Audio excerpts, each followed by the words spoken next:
Hello everyone, আসসালামু আলাইকুম। কেমন আছেন সবাই? নতুন একটা ভিডিওতে স্বাগতম। আজ আমি আপনাদেরকে দেখাবো আমি কিভাবে লাউ পাতা বাটা করি। চলেন দেখি। লাউ পাতা বাটা করার জন্য আমি আমাদের গাছ থেকে একবারে কচি নরম টাটকা দেখে লাউর ডগা কেটে এনেছি। দেখেন লাউর ডগাগুলা একবারে কিন্তু কচি। এই ডগাগুলা যখন কেটে আনা হয়েছে তখন একবারে তাজা টাটকা ছিল, কিন্তু আমি একটা কাজে বাড়ির বাইরে গেছিলাম, এখান থেকে এসে দেখি পাতাগুলো একটু নরম হয়ে গেছে। এখন আমি এই ডগা থেকে পাতাগুলা কেটে নিব।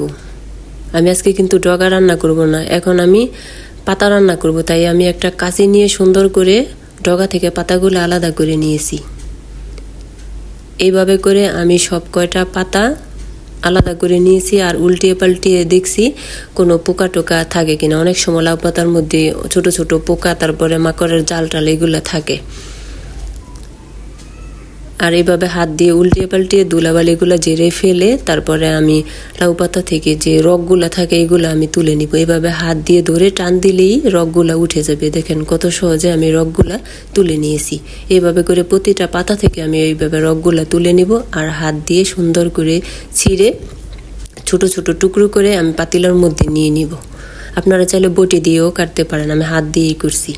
দেখেন এইভাবে করে আমি আরেকটা পাতাও সুন্দর করে পরিষ্কার করে বেছে নিব আর হাত দিয়ে টুকরো টুকরো করে ছিঁড়ে নিব। দেখেন আমার সব কয়টা পাতা কিন্তু পরিষ্কার করা হয়ে গেছে। আমি একটা পাতিলার মধ্যে নিয়ে নিয়েছি। এখন আমি ভালো করে পরিষ্কার করে ধুয়ে নিব, কারণ লাউ পাতার মধ্যে অনেক ধুলাবালি থাকে। এভাবে করে আমি পানি দিয়ে 8-10 বার করে সুন্দর করে পরিষ্কার করে ধুয়ে নিব। দেখেন আমি ধুয়ে নিয়েছি। এখন আমি আরেকটা পাতিলে তুলে নিব। পাতিলের মধ্যে আমি কিন্তু অল্প পানি দিয়েছি, কারণ শাকগুলো সিদ্ধ করতে পানি লাগবে, তাই আমি আগেই দিয়ে দিয়েছি। এখন আমি সব কয়টা শাক সুন্দর করে তুলে নিয়েছি। এখন এর মধ্যে দিয়ে দিব পরিমাণ মতো লবণ। লবণ দিয়ে আমি সরাসরি চুলায় বসিয়ে দিব সিদ্ধ করার জন্য। দেখেন আমি চুলায় বসিয়ে দিয়েছি। এখন আমি ঢাকনা দিয়ে ঢেকে 5-7 মিনিটের জন্য জাল করে সিদ্ধ করে নিব শাকগুলা। দেখেন আমার শাকগুলা সিদ্ধ করা হয়ে গেছে, নামিয়ে নিয়েছি। এখন আমি ঠান্ডা করে নিব। দেখেন আমার শাকটা কতটা সুন্দর করে সিদ্ধ হয়ে গেছে। এদিকে শাক ঠান্ডা হতে থাক আর আমি শাকটা রান্না করার জন্য আমি এখানে পেঁয়াজ, তারপরে রসুন, কাঁচামরিচ কুচি করে নিব।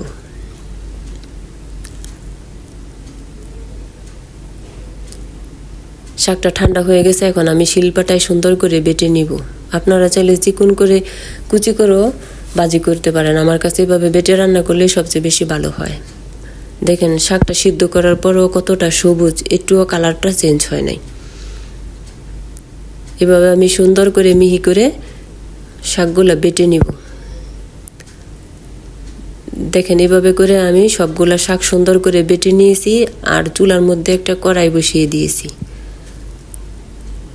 কড়াইটা গরম হয়ে গেছে। এখন কড়াইয়ের মধ্যে আমি পরিমাণ মতো সয়াবিন তেল দিয়ে দিব আর চুলাটা একটু বাড়িয়ে দিয়েছি। তেল গরম হয়ে গেছে। এখন এর মধ্যে দিয়ে দিব কুচি করে রাখা পেঁয়াজ, রসুন আর কাঁচামরিচ কুচি। এখন আমি কিছুক্ষণ নেড়ে চেড়ে নিব। এর মধ্যে আমি কিন্তু লবণ দিব না, কারণ শাকগুলো সিদ্ধ করার সময় আমি কিন্তু লবণ দিয়েছি। যদি লাগে তাহলে পরে দিব। এভাবে কিছুক্ষণ নাড়ার পর যখন একটু পেঁয়াজগুলো নরম হয়ে যাবে তখন আমি অল্প পরিমাণে লবণ দিয়ে দিব। লবণ দিয়ে আবারও কিছুক্ষণ নেড়ে আমি বেটে রাখা শাকগুলো দিয়ে দিব। এখন পেঁয়াজ রসুনের সাথে আমি শাকগুলো সুন্দর করে কিছুক্ষণ সময় নিয়ে ভালো করে মিশিয়ে নিব। এভাবে করে 5-7 মিনিট মিশানোর পর আমার শাকটা রান্না করা হয়ে গেছে। আমি নামিয়ে নিয়েছি। দেখেন আমার শাকটা রান্না করার পরও কতটা সবুজ আর সুন্দর। আমার শাক রান্নাটা কেমন হয়েছে কমেন্ট করে জানাবেন। আর লাউ শাক বাটার সাথে আমি মাছ ভাজা খেতে বেশি পছন্দ করি, এজন্য আমি মাছ ভেজে নিয়েছি। সব মিলে আমার ভিডিওটা কেমন হয়েছে কমেন্ট করে জানাবেন। ভিডিওটি ভালো লাগলে লাইক, কমেন্ট, শেয়ার করবেন। চ্যানেলটি সাবস্ক্রাইব করে পাশে থাকবেন। আজ এই পর্যন্তই। আল্লাহ হাফেজ।